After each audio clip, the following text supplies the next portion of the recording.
Okay. Sorry about that, everybody. We're actually back. Um, the words of wisdom here. If you end up using a USB camera directly, like a webcam, plugged into YouTube while you're streaming, and you just happen to bump it and it somehow loses contact with the USB, YouTube apparently is not smart enough to recover. I think other apps are. From my experience, I've never had it just glitch like that. And I think it's happened once, sometime last year when I was using this kind of similar setup. I didn't want to use my iPhone as a camera today. I wanted to try back to the US camera so I could use my iPhone for monitoring if something came up. Since my audio path, I'm not using loopback or anything like that, so my audio path is totally isolated from the normal Windows audio. I'm using the an outboard mixer, a little Behringer thingy you can't see off the camera, and headphone jack plugged from the Behringer mixer. So I'm hearing what the Behringer is hearing, but I'm not plugging right into the audio output of the system. So because of that, um, I have to monitor externally once in a while just to make sure I didn't do something goofy. And unlike StreamYard, where you can lose audio or video and still keep a connection in general, you can't do that with YouTube app apparently, or at least the YouTube web app. So that's actually pretty annoying, if you ask me. So what I'm where's my live? Suspect to be live again? Why is I not hearing it? Very weird. Now the mobile app is confused.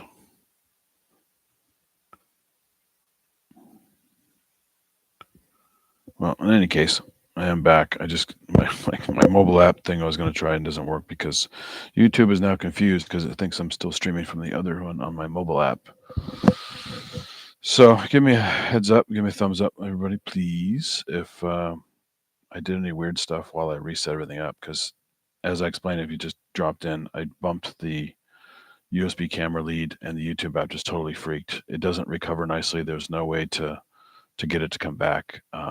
So little tip is if you set it, don't bump it because some of these, you know how these USB ports are. The USB A ports are kind of there's a little bit of play, and if you just bump something just slightly, it could lose enough connectivity. And in this case, the camera just lost it.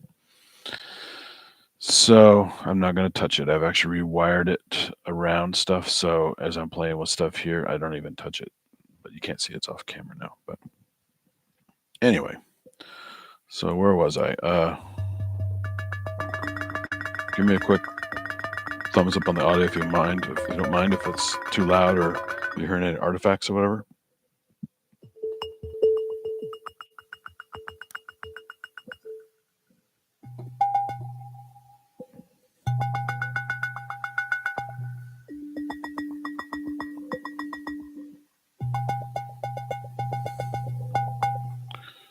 And I'm going to go fix my live chat so I can actually see what I'm doing here. And because I don't care about the video at this point, I'm going to blow up the screen so I can read the chat. Welcome back, everybody. Thanks, Viral, Theosophy, and whoever else shows up. Everything sounds good. Excellent. So a couple things I was going to do. I've got the looper here to make it a little build up or two. I got Microcosm over here off camera in case I wanted to play with that at one point because I never tried the Microcosm with the Osmose. Part of the reason I wanted to do this today is I haven't used the Osmose in a while. And if you guys saw the new Expressive E video with Hans Zimmer talking about Osmose and the Dune soundtrack, Dune Part 1 and 2, it's way better than what he did with Blade Runner 2049. I think it's much more kind of that otherworldly, mystical, lots of Middle Eastern tones and crazy stuff in there. They show some clever stuff. The Expressive E guys actually helped to make some custom presets for the movie. And some using a human voice, tweaking human. It's a very clever idea. So I'm going to open the Egan Matrix one of these days on a stream and start playing with patches again, because I basically unfortunately I tried to use Maximus P, which you have to use to run the stupid Egan Matrix editor. If you watch the Ben Jordan video, and you have to pay for Maximus P. There's no free version. There's a 30-day trial. I've already used it, so that's fun. So I have to see if I want to pay for that or find another way to do it.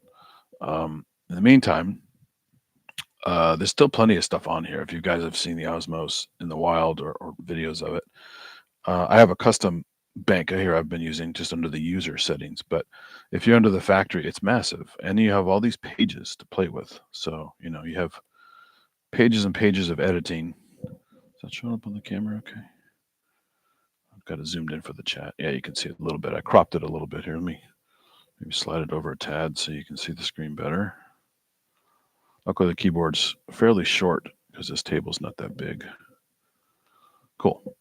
So now you can see the editing screens as you get those nice little waveforms and profiles of like velocity curves and effects modes and nice little icons for stuff and bright big numbers. So in a glance, you can just sit here and start tweaking stuff. So there's plenty of editing built in without using the Egan matrix. But obviously, if you really want to make real patches in there, proper editing, you would use the Egan matrix. Just learn how to use that crazy nerdy interface, just like you have for the Hawken Continuum. And then if you haven't seen some of the controls, I have, because of some cable issues I had when I was trying to set this up, I had to use the headphone jack for this one. And there's a little pop-out volume there that you can hide away and use for custom volume control. So that's a nice little touch so you don't break your volume in transit. And it's just the standard, you got a power switch here, power cable, which actually twist lock. So right now, if I pulled on it, it won't pop out because it's actually twist locked in, which is nice. There's a stacked master out. So left and right. There are two. There's two of the pedal jacks are right here. One is the expression pedal, which is basically this in the pedal, unless you go in and change the routing of it. So if you don't want to use this and keep your hands totally on the keyboard, even though you have all this crazy expression and stuff, this is still nice to use. So you make this the foot pedal, the expression pedal, which I don't have set up right now. I was doing it last time I did a video, I think, a tech video on this. So they have a choice to keep that hands free with one of that. And there's also a sustain pedal you can plug into one of the jacks as well.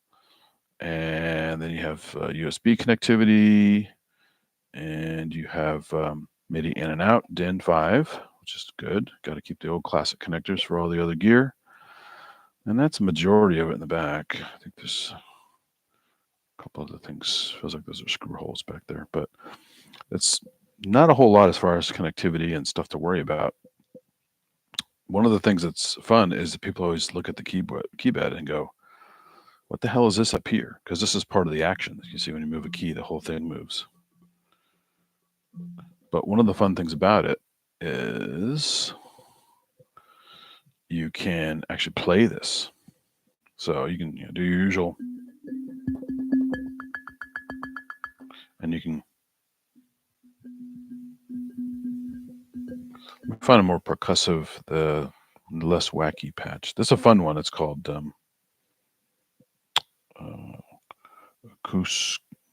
what's it called? Acouscop.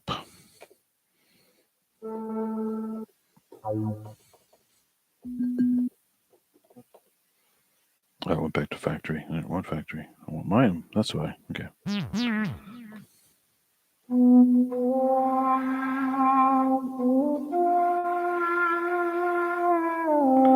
is a great kind of Middle Eastern vibe here. It's very breathy.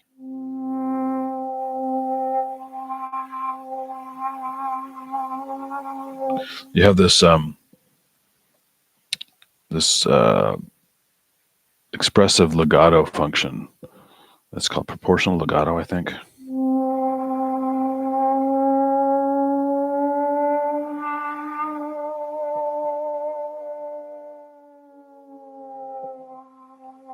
And you can dial that in various amounts.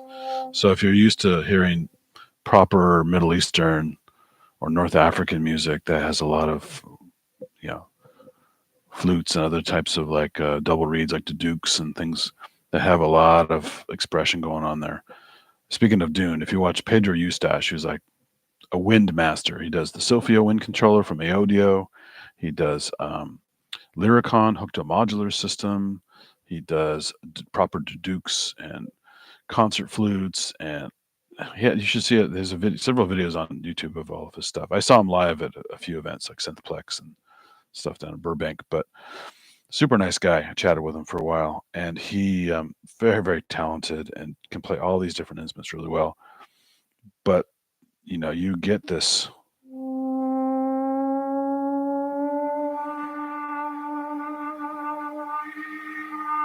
some overblowing there.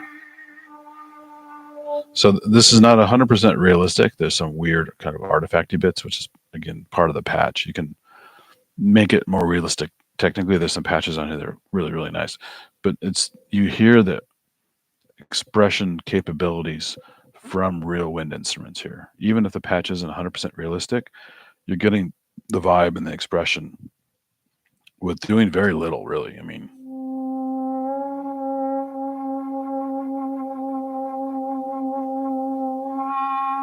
anyway, so Pedro Eustache is on the Dune soundtrack as well. He works with Hans Zimmer a lot. Did stuff for Gladiator, did stuff for everything. So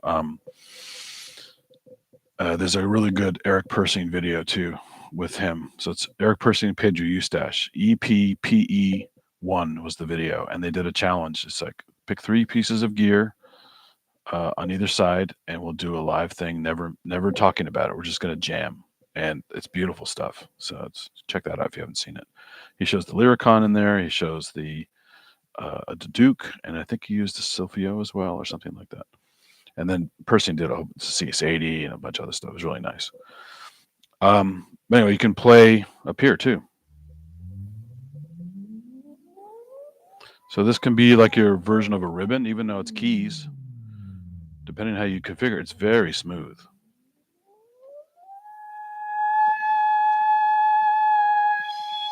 Still has the pressure.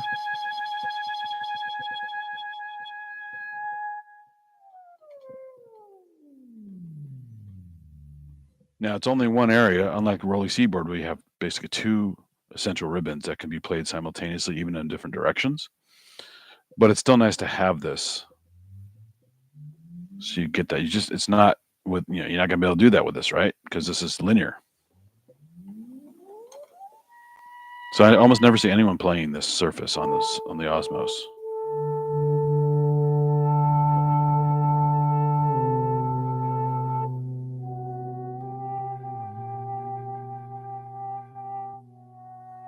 Still very expressive with these tiny little, less flexible sections of the key.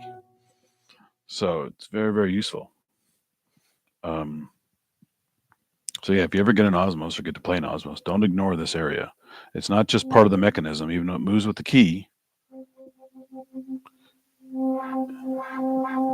It can still have the full expression of this guy.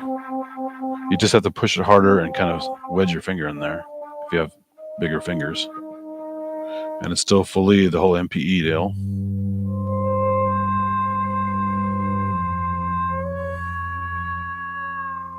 Even that legato.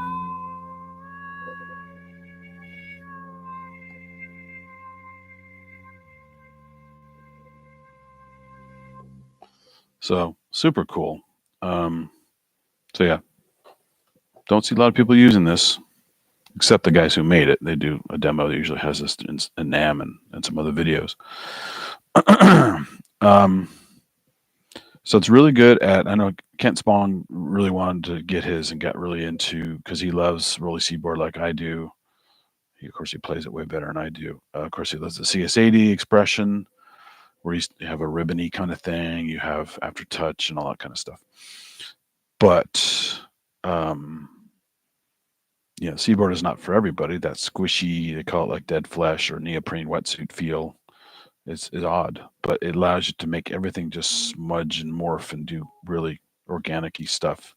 And it still has the landing keys if you can get used to them. Some people just can't. So it's whatever.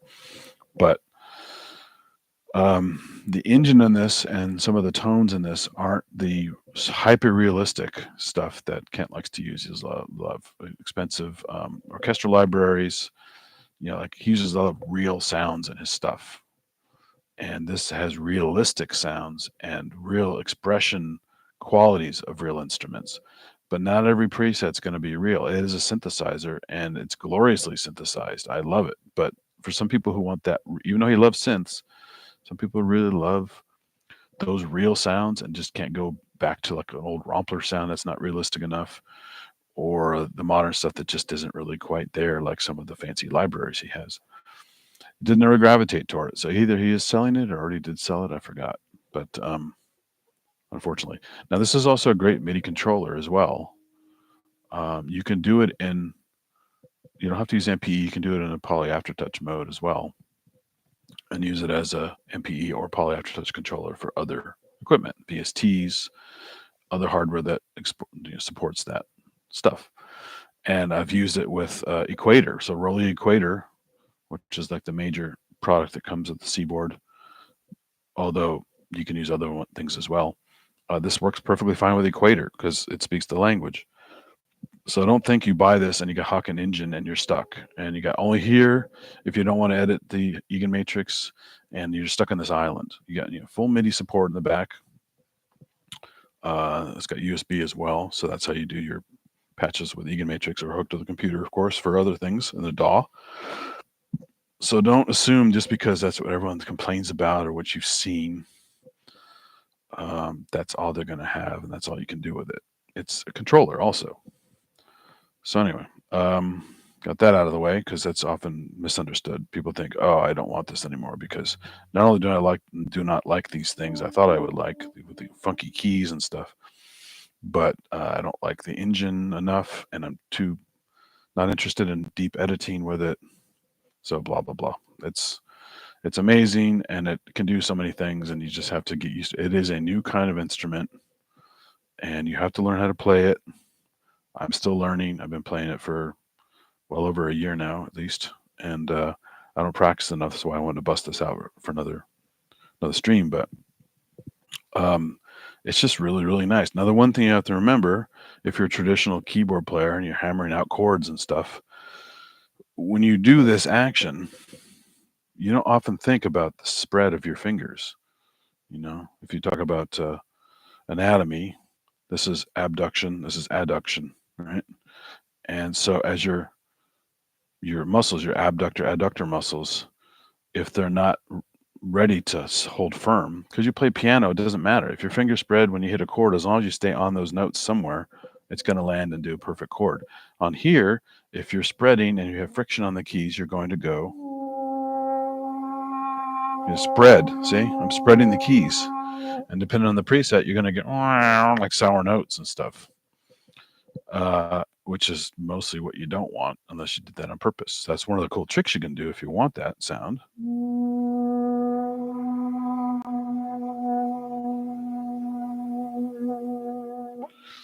But when you're just trying to play basic chords and then occasionally add expression, it's very easy to go, oops.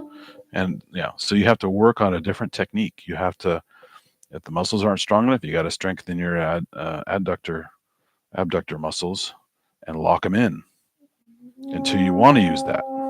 And for some people, that hurts too much. They don't want to go through that pain, just like people who don't want to build up calluses in the fingers for guitar or whatever. There's a certain amount of discomfort you have to go through for some of these newer instruments and using your muscles in a different way. So that's another major complaint people have. And I'm just doing off the top of my head. I don't have a list or whatever. I'm just remembering complaints and gripes and stuff for either people who had it, sold it, or people tried it and said, it's really not for me after I tried it. But there's these misconceptions people have when they look at it. They think, I should just be able to bang this out and then wiggle it when I want. Well, if you don't watch your fingers carefully, you don't control them, of course they're going to spread because you don't think about it when you're playing a piano. But here it makes all the difference in the world. You're going to make crazy sour notes. So you have to be meticulous and purposeful when you play until you're ready to make it go wild by wiggling or spreading and doing alternate.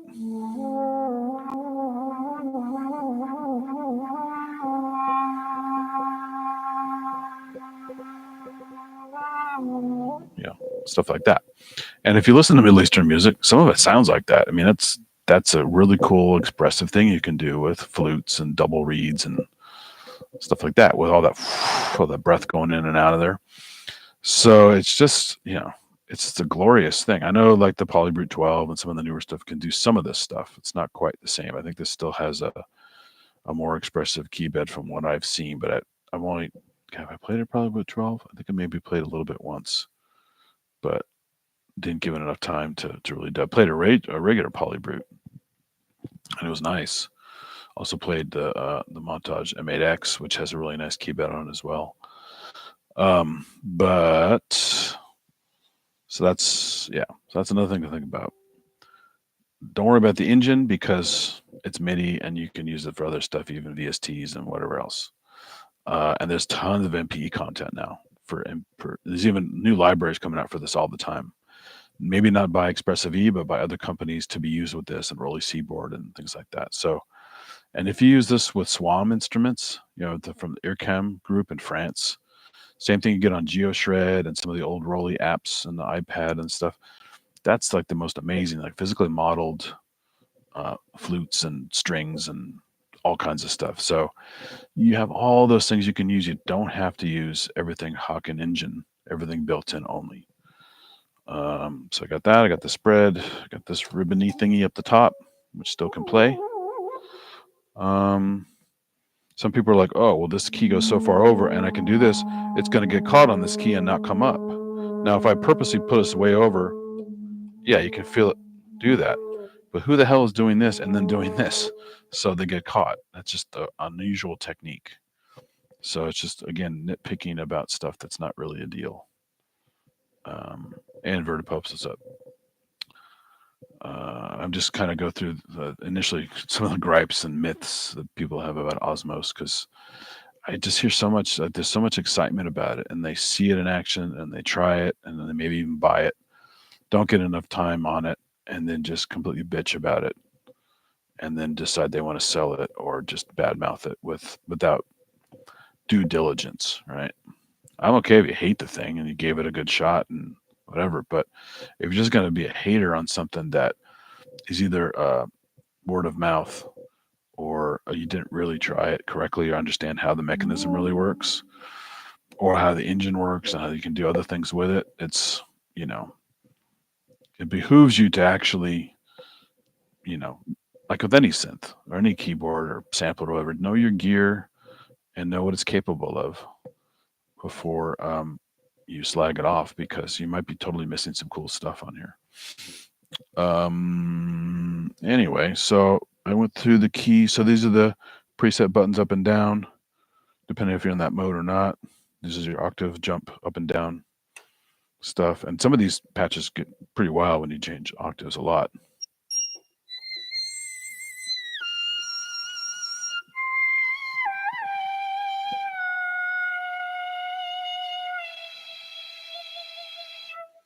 Now, sometimes an extreme press gives more of a noise instead of a breath. If you listen really carefully, it's more just like it's a synth. So it depends how the programmer programmed it, how you learn the feel of it to invoke the amount of breath, and when it sounds like artificial.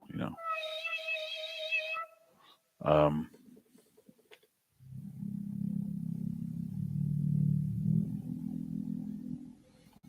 that's pretty wild.